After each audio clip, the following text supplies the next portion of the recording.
A bipartisan group of members of Congress traveled to Romania today to meet with their counterparts in Romanian parliament, as well as the interim president of Romania, as the country's democratic status hangs by a thread after its canceled presidential election that's rescheduled in a mere days for May 1st. Now, the meeting also comes a few short days after our very own Allison Steinberg interviewed Romanian nationals living in the U.S. protesting outside of the White House last week about the country's canceled election and U.S.-Romanian relations. Listen.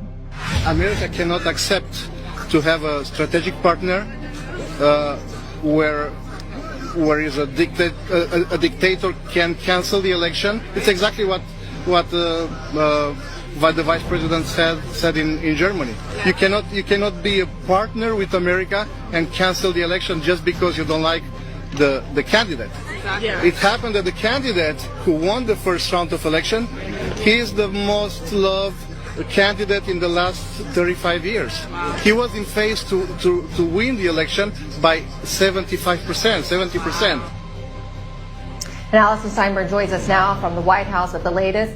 Allison, I find it quite coincidental that this delegation to Romania occurred just shortly after you spent so much time. I mean, you spent probably half an hour to an hour talking to these Romanians living in the U.S. last week. They expressed concerns about ongoing U.S.-Romanian relations based on the canceled election. And now members of Congress like Anna Paulina Luna, Representative Andy Ogle of Tennessee are in Romania today. What's the latest? Yes, that's right, Emerald. It was a really interesting conversation that I had with many of these Romanian protesters who experienced something very similar to us here in America during the 2020 stolen election, but they're undergoing a very contentious election situation. As you mentioned, basically the so-called far-right candidate, aka the candidate that, stands for peace and sanity, has been ostracized from being a part of the election process. This is thanks to sketchy, shadowy members of so-called government like George Soros and other strange figures who have intervened in the election process in Romania. Even former Secretary of State Antony Blinken, for some reason, had some involvement in, removing Georgescu, who is the far-right candidate, from this election process. So naturally, because Georgescu gained so much traction and steam from people who just, want a pro-human, pro-freedom and democratic future.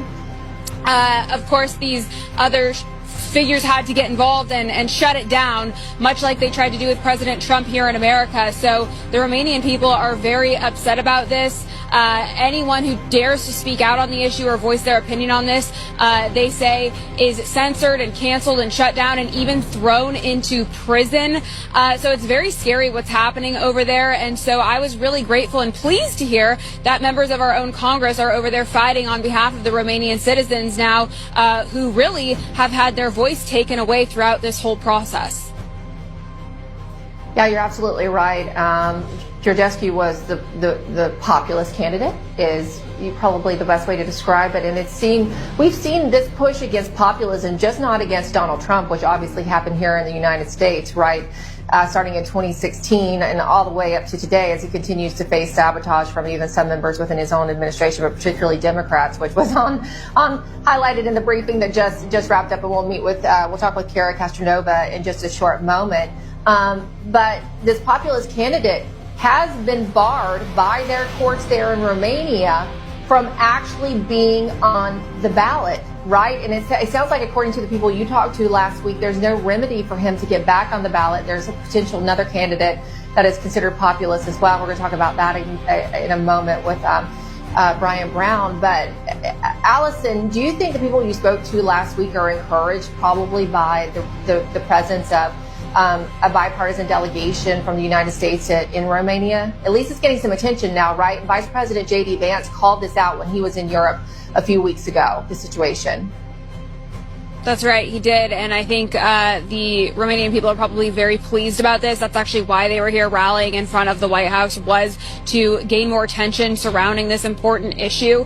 Like we discussed in many of the interviews, what they are experiencing is very similar to what we all endured here during 2020, and so I think it is, of great benefit for our members of Congress to be meeting with this Romanian delegation to really try to, get things in order here and preserve democracy. I mean, they clearly are working and fighting at all costs to take that away and really instill just full-blown socialism over there. So it's very scary to see. From what I heard from the people on the ground here, they are very skeptical of this other alternative candidate that is not Georgescu. They say that this is not actually, a candidate that is in going to work on behalf of the people, that is someone that can't be trusted. So they're very skeptical. They're deeply in tune with the fact that something is very off here, and they are, quite frankly, outraged over what's happened. The fact that the populist candidate that they voted for is now just taken off the ballot and not being given the opportunity.